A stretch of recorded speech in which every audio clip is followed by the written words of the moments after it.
First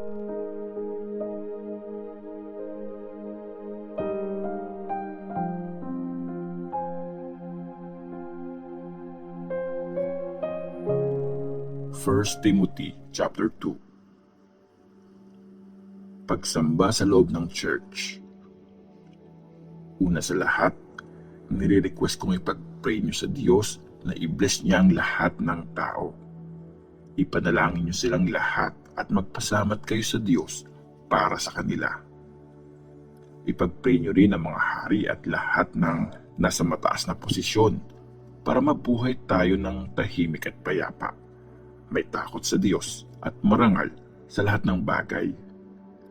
Mabuting gawin ito at natutuwa dito ang Diyos na tagapagligtas natin. Gusto niya kasing maligtas ang lahat at malaman ng lahat ang totoo. Kasi iisa ang Diyos at iisa din ang naglalapit sa Diyos at sa mga tao. Ang taong si Christ Jesus. Inoffer niya ang sarili niya para tubusin ang lahat ng mga tao mula sa kasalanan. Proof yan na gusto talaga ng Diyos na maligtas ang lahat at nangyari yan sa tamang panahon. At yan ang dahilan kaya ako pinadala para mag-preach at maging apostle sa mga Gentiles, para ituro sa kanila ang mensahe tungkol sa faith at katotohanan. Totoo itong sinasabi ko. Hindi ako nagsisinungaling.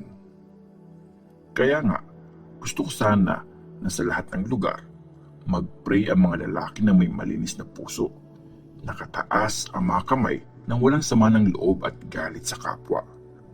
Sa mga babae naman, gusto ko maging desente sila at maayos manamit, yung tamang ayos lang.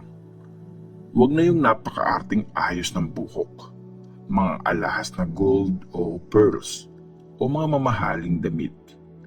Gumawa sila ng mabuti kasi yun ang dapat para sa mga babaeng nagsasabi na may takot sila sa Diyos. Dapat matuto ng tahimik ang mga babae at buong puso silang maging masunurin. Di ako pumapayag na magturo sila o magkaroon ng authority sa mga lalaki. Dapat tahimik lang sila. Kasi si Adam yung create, tapos si Eve. At hindi si Adam yung naloko. Yung babae ang naloko at nagkasala sa Diyos. Pero maliligtas ang babae sa panganganak niya kung maayos ang pamumuhay niya at hindi siya susuko sa faith, sa pagmahal sa kapwa at sa pagiging banal.